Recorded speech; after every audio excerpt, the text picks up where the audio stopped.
Good afternoon, everybody. Today we're going to give an update on the weather event that is currently hitting Kentucky and certainly will through tomorrow.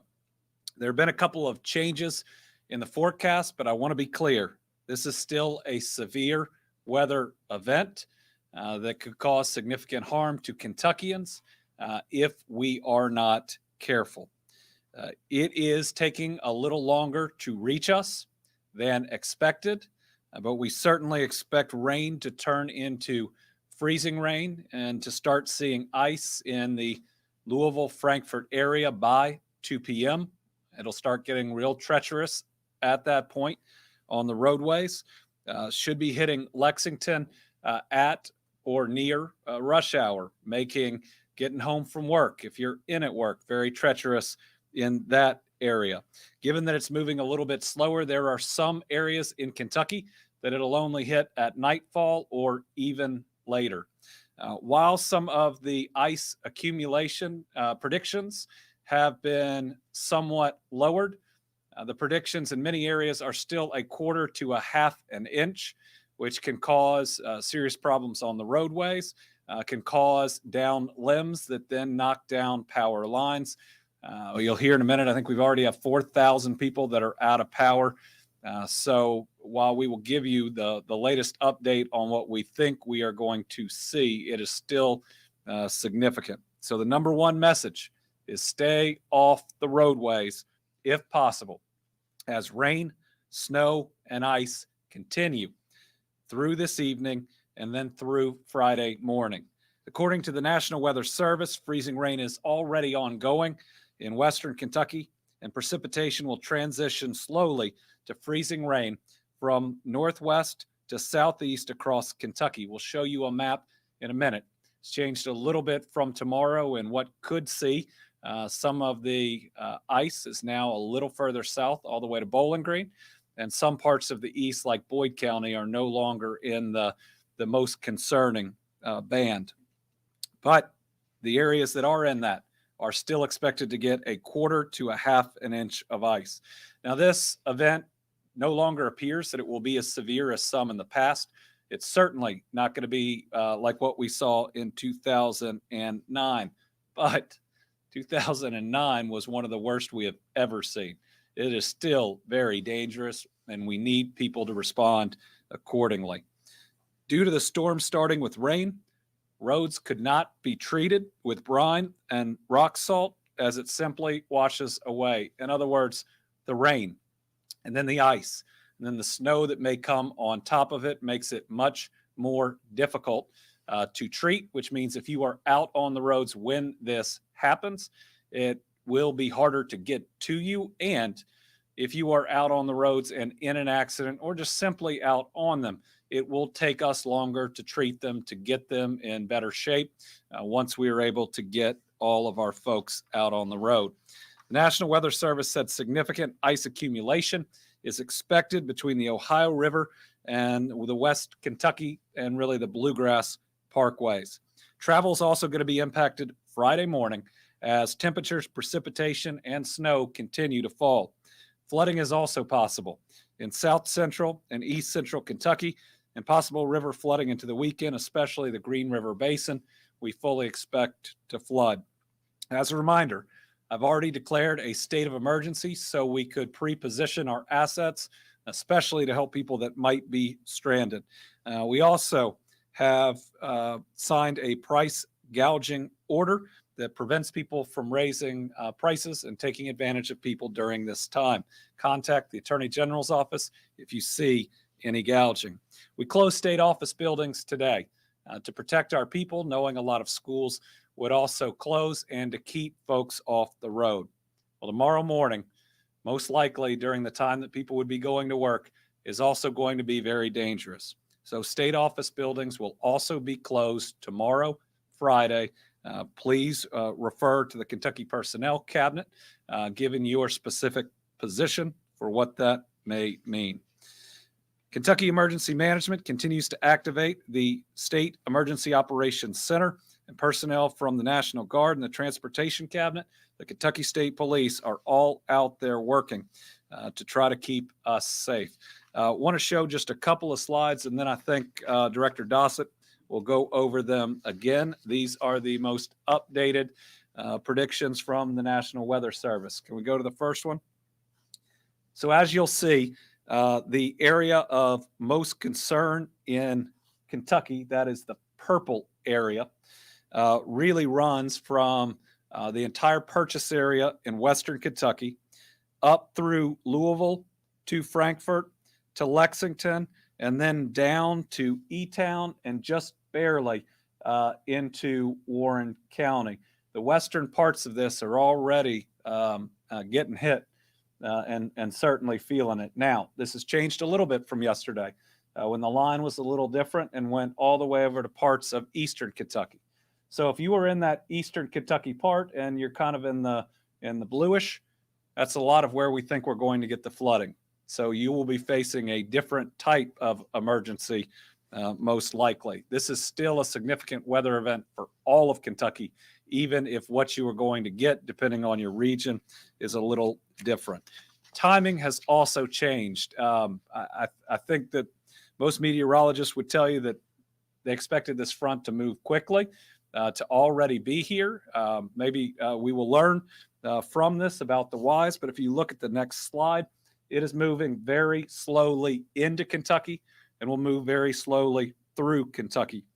So Louisville, Frankfort area getting hit with freezing rain by 2 p.m. It's going to be closer to 6 p.m. for the band underneath it, which is kind of just north of E-Town and Lexington, but Lexington's pretty high in that second band. So we expect rush hour to be very difficult there. Hitting by 10 p.m. in places like Bowling Green and a little further south, and then after dark in other parts of Kentucky. Remember, our temperatures are also going to plunge during these periods of time. Tonight, especially moving into tomorrow, it's going to be very cold. That's going to allow for more ice, whether it is on the roads or whether it is around your home. So be careful. Newest predictions on amount of ice, if we can switch to the next one. We originally had some predictions that were almost 3/4 of an inch of ice. They have been somewhat downgraded, but if you get hit with a 1/2 an inch of ice, it is very concerning and very serious. So this is the most up-to-date information. If we get this amount, it's going to be a tough couple days. It's certainly less than 09. It's less than what we thought we might get originally, but it's still a very serious, significant weather event. You shouldn't get out on the roads now. I mean, this is enough that it should keep everybody off. And finally, the snow accumulation prediction has been lessened a little bit as well. There were parts of Kentucky where we had 2 inches, 3 inches predicted at one point. That is down. But again, the rain followed by the sleet, followed by the ice, followed by the snow creates a very difficult situation to clean and clear roads quickly, and it will make them more dangerous than if it was just one of these that we're dealing with. I'm now going to turn it over to Director Dossett. He'll be followed by Transportation Cabinet Secretary Jim Gray. I have one other update once that's done, and we'll take as many questions as we can get through. Director Dossett.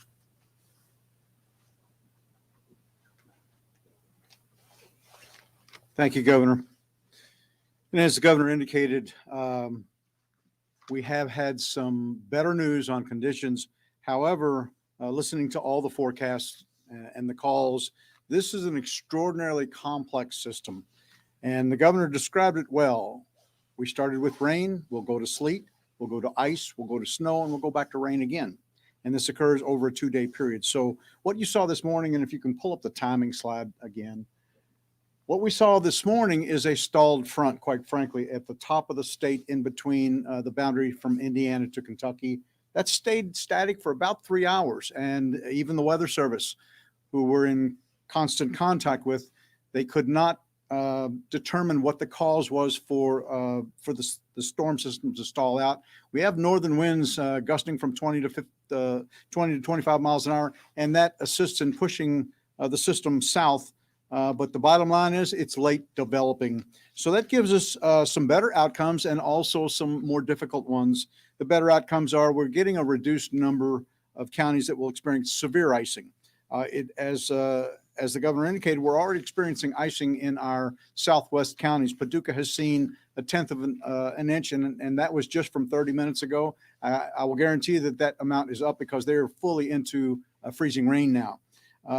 We're seeing power outages surge 4,000 plus, and I think you'll see that across the band that you're going to see covered. So the positive is it should be a lesser amount. The negative is it's going to go into the evening and overnight hours, which exacerbates some of the risk for power outages. So in preparation, the governor authorized a state of emergency along with, I believe, 6 or 7 other governors across the country for this front.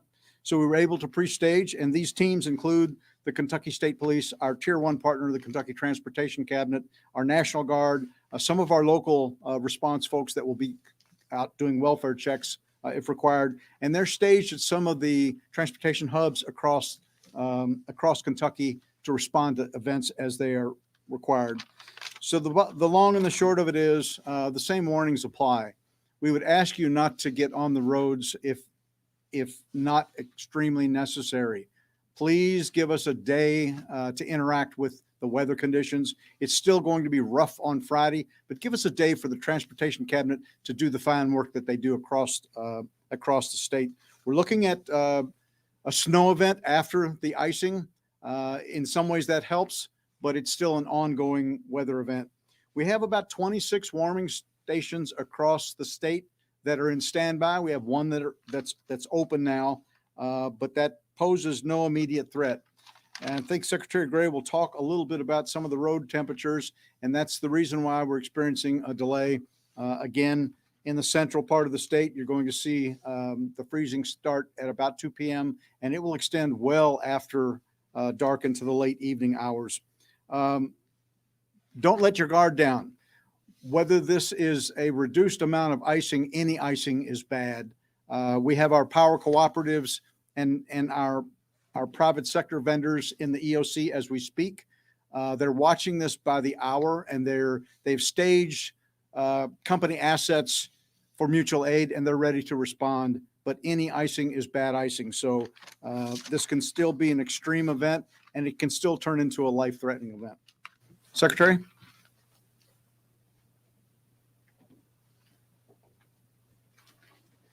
All right. Well, thanks, Mr. Director, and thanks too for the really extraordinary partnership that we have with Kentucky Emergency Management. The governor has said it well already. So has the director, that this is still a challenging and dangerous system. It's moving from west to east with a lot of volatility. The National Weather Service continues to predict, and this is in terms of travel conditions, continues to predict that travel conditions will become difficult to impossible across many parts of Kentucky throughout the day and into Friday. A few cautions to punctuate and reiterate what the governor has already said. We urge everyone to travel, keep travel to a minimum, or forego travel altogether. I want to thank the traveling public now for already having implemented many of these. They have limited their travel already, and we want to thank them because that allows our vehicles, our emergency vehicles, our transportation, our snow plows, and our salt trucks to actually do their work. So thank you. We want to caution and suggest to be alert for changing weather conditions as temperatures fall. That's what the director was just mentioning. Freezing rain is hard to detect with the eye. It may look like ordinary rain, but when temperatures and pavement temperatures drop low enough, the rain freezes and accumulates on the surface. So be prepared as this storm advances for the possibility of downed trees and power lines under the weight of accumulated ice. It can happen quickly. I'm going to tell you where it's already happening in just a minute. And remember, too, that bridges freeze before pavement. There's also the possibility of local flooding, as the governor and the director have already mentioned. Now, warnings and advisories. Ice storm warning area, the governor's already talked about this. In fact, I'm not going to reiterate all of that because you all have covered it well.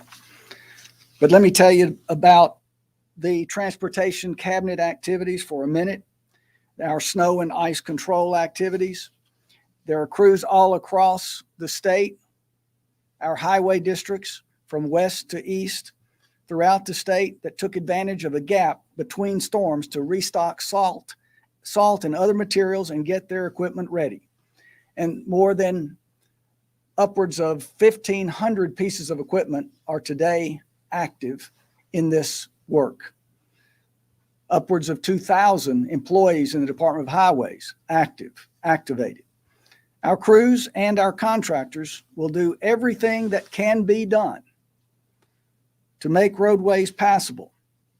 But this is the third time I've said that. The best advice remains for the public to please stay off the roadways. Now I'm going to do a quick report on Western Kentucky, the transportation districts. Far Western Kentucky, District 1, based in Paducah. What's occurred last night was a closing of US 45, the Ohio River Bridge to Brookport, Illinois, because of icing. Reports now are of trees and limbs down in these counties: Caldwell, Christian, Hopkins, and Webster. Lyon, just recently, we just got this report. Lyon, Marshall, Callaway, and Trigg. In District 4, Breckenridge, the Hardinsburg area, and also trees are down and there is icing reported in Oldham. Now about salting, where conditions permit, our crews have begun putting down salt, of course, but that means where pavement temperatures are certain to drop below freezing, but are not yet too low for salt to be effective. So there is that zone, and it can be challenging, but we are placing it. And the purpose of this is to try to move that icing condition into a slushing condition to prevent the hard bonding of freezing rain to the pavement. Okay, I want to close with this. The screen has it up here, but for current conditions, current transportation conditions, that is travel resources, traffic conditions, priority routes, and winter safety tips, go to snow.ky.gov. Governor, I'll turn it back over to you. Thank you, sir. I think you have my notes too. I did. Sorry. That's okay. I don't think I did. Maybe Oh, Michael Dossett has my notes. Just 1 second. Governor, this is not the first time I've done this. It is not. It is not. All right. With Western Kentucky already getting hit again, I just want to provide one piece of what I hope folks find as good news. To our uninsured homeowners and uninsured renters that were harmed by the December 10th tornadoes, the Team Western Kentucky Tornado Relief Fund has now issued payments that add 20% on top of FEMA awards.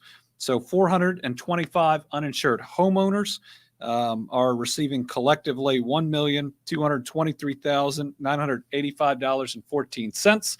Those payments have been sent. And then 693 uninsured renters are receiving collectively $559,550.34. Altogether, it's a little over $2.5 million that's been paid out of the fund thus far, and we will have more news on how those dollars are going to help rebuilding efforts here in the coming weeks. All right, so we'll open it up to questions. We'll start with Carolina. Governor, as far as power goes, is Kentucky's infrastructure stable enough to ensure that when power goes out, we can restore it quickly? And then also, is there any consideration to possibly close major roads, possibly interstates, to avoid a situation that we had last month? So right now, there's no plan to close interstates. I will say the latest predictions from the National Weather Service suggest I-64 is going to get, in particular, pretty bad tonight. As far as our power, we still have a lot of above ground power lines, and how many will lose power may depend on loss of trees throughout these neighborhoods, and also how much ice we get, meaning how much it will weigh it down. We already have about 4,000 people that have lost power. We are going to have more that lose power. With that said, we don't at this moment believe that it'll rise to the 2009 levels where people were out of power for significant periods of time. But it remains to be seen. And every time we think we know exactly how many people will lose power based on an event, we're taught that Mother Nature has its own mind. Karen. In years past, we've been able to rely on other states to help if we have a lot of down lines. Clearly, so many states are being hit. How is that going to affect us? And then one more, in Western Kentucky, is this going to hamper getting more trailers set up this week? So there's two questions here. Can we expect help from other states? It'll depend on the amount of damage we get. Other places are getting hit by huge amounts of snow. So we will see if our number of especially people without power gets very large. I think we can expect to have additional help. But this is, one country. As we face events like this, we know that most of the resources will go to where they are most needed. We are on the edge, but certainly the ice and the flooding can be significant here. Will it slow down getting some people into travel trailers? We have a lot of our transportation cabinet out being prepared to treat these roads and keep people safe. It may delay it by a couple of days, but we are still pushing forward with both staging them and really the process of going through to place a family in them takes just as long as actually staging. We're now reaching into some separate categories, down from just people with school-aged children. Next category is people with young children that might not be in school, and then we'll get families with seniors, and after that, we will reach people who need to be closer because of their jobs. So those are the categories that we're moving through. Chelsea. What plans are in place for people who are, their power goes out and they have nowhere else to go? And then my other question is, what advice do you have for people who do have power outages and hard to access places, perhaps they live up a cliff? So we have, I think, 26 warming stations that are prepared to be activated. One has been activated. I believe that's in Nelson County. And we'll have others if necessary. We'll get those words out in the community, and the local emergency management is doing that so people have a place to come. People need to charge their phones, especially if they're living in difficult areas in case they need to call for help. Certainly, we've activated the National Guard. The state police is ready, transportation cabinet to help those that may need a rescue. When we have weather events, oftentimes flooding, but also major snowstorms and power outages, these are routine rescues that are done. When I was in Ashland, beginning of last year, for an ice storm, beginning of last year, for an ice storm, a number of the people there had to be brought by the National Guard. So make sure to charge those phones, and also make sure to check in on your neighbors, especially the ones that might be more remote. You should do things to try to weatherize your house if you lose power, right? Put things up against the door, look at your windows, do everything you can to try to keep the heat in. Don't open that door, right? Because the amount of heat you will lose, you cannot get back. And I know our utilities will be doing their best to communicate in real time to people what they're looking at. Bodie. Governor, there's been pictures all over social media of grocery store shelves being absolutely raided. And of course, it's a good thing people are getting stocked up and ready for this storm. And given what you all have shared today, that the forecast is not quite as strong as it was yesterday, what should folks really be preparing for, and when can we quote unquote expect?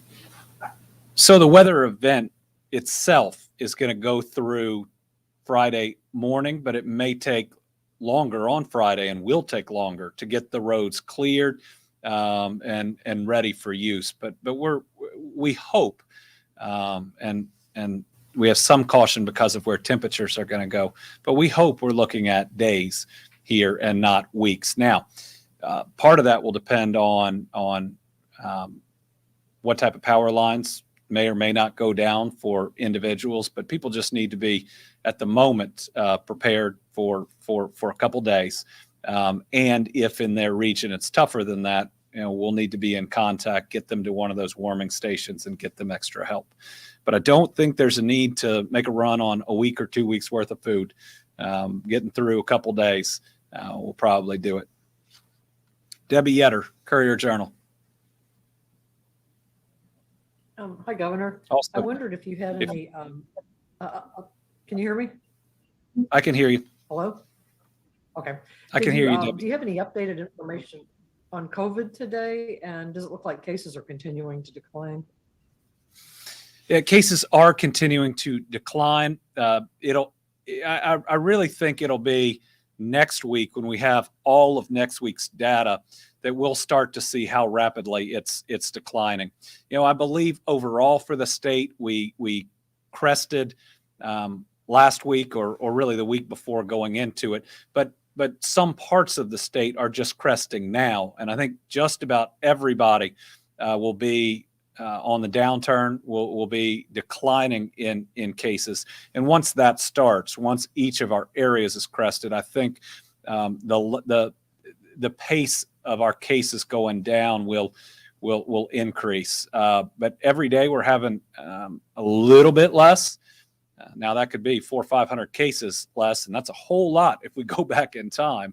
And our positivity rate continues to fall, though it is ticking down. It's not going down by 2 or 3 percentage points each day. I will say on the flip side, the pace of vaccinations is also declining. But when you look at all those things together, it does suggest that we are in a downward trend. That's a good thing. We just want it to go down a whole lot faster. Tom Latek.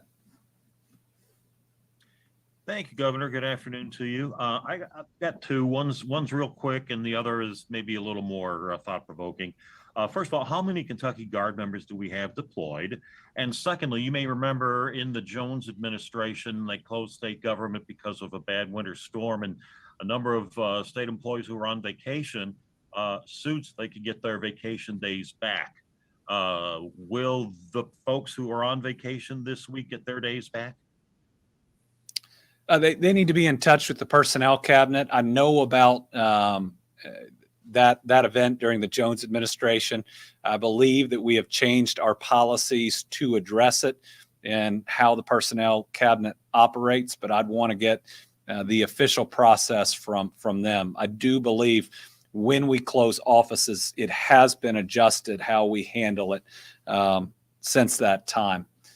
And then the other piece was, now we'll get you the number of National Guard members. I mean, certainly between hospitals and this, it's a very large number generally that's out there.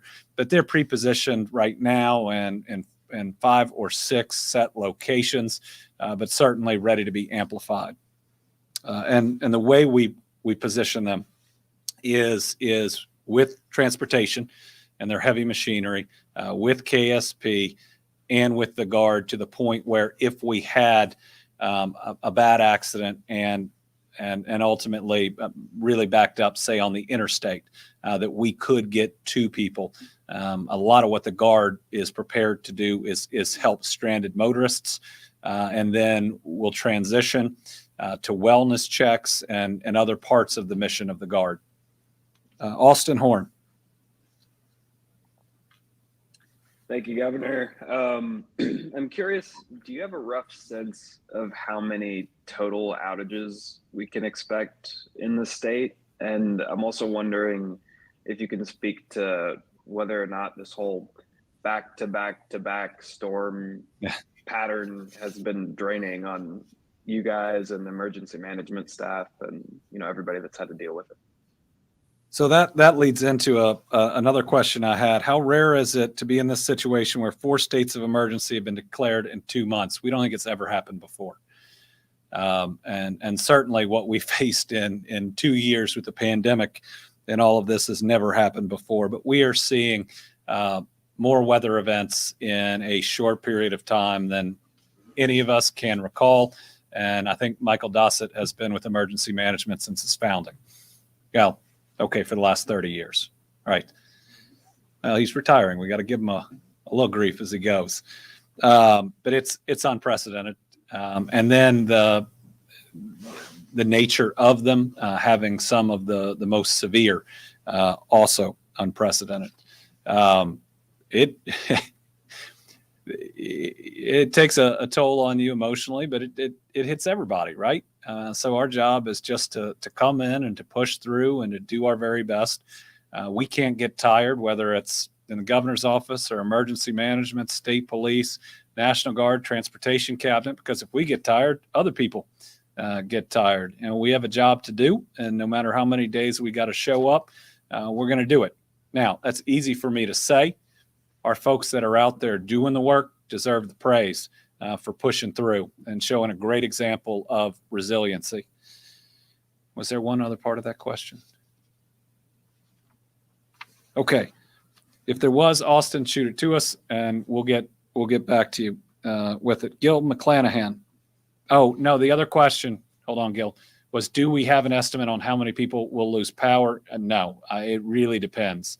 If some of the bigger systems have issues, the National Weather Service couldn't make a prediction at all on exactly what we'll see. What we can do is give periodic updates on where we are and how many people are without. Remember, some places are going to get hit tonight, even after dark. So it could change drastically at different periods of time. Okay, Gil McClanahan with our last question. All right, thank you, Governor. Good to be with you this afternoon. I wanted to make sure that I understood you correctly. Earlier, when you started this briefing, were you saying that the ice event probably will not be as severe in Eastern Kentucky versus Western Kentucky, that here in Eastern Kentucky, flooding will be the issue? And with all of that being said, what sort of resources have you sent to this part of the state? Yeah, so we're working with Eastern Kentucky both to set up warming centers. We have some of our National Guard, Kentucky State Police, transportation, pre-staged assets in Eastern Kentucky, working with emergency management folks. They're ready to treat the roads, especially the most traveled roads in Eastern Kentucky through the transportation cabinet. Let's bring up the very first slide, James, and that'll show you. So there was a change since yesterday. That dark purple area, which is the most concerning for ice, used to run all the way over to Ashland in a diagonal line, and then kind of everything north of it. Now it does not appear that part of Eastern Kentucky, or really southeastern Kentucky, is predicted to get hit as hard with ice. It can still get ice, and it can get snow, and it can get nasty. But the area of the worst prediction is of course that dark purple area. Now, we do believe that there is going to be some ice. We do believe there's going to be some snow, and then there's a whole lot of precipitation, especially in the southeast, where we would anticipate flooding. So what I would say is in Eastern Kentucky, with roads that can be at times more treacherous than other regions, you are still facing a severe weather event. Stay off the roads if you can. I wouldn't take a lot of solace in the fact that this map has changed because you know how flooding hits your region, and we expect to see it. All right, with that, we will continue to provide updates. Right now, we anticipate we'll do that by releases and on social media. For media members, feel free to continue sending your questions. We'll let you know if we need to schedule another live update, likely to have one sometime late tomorrow morning, early tomorrow afternoon, but we'll let you know. Thank you all very much.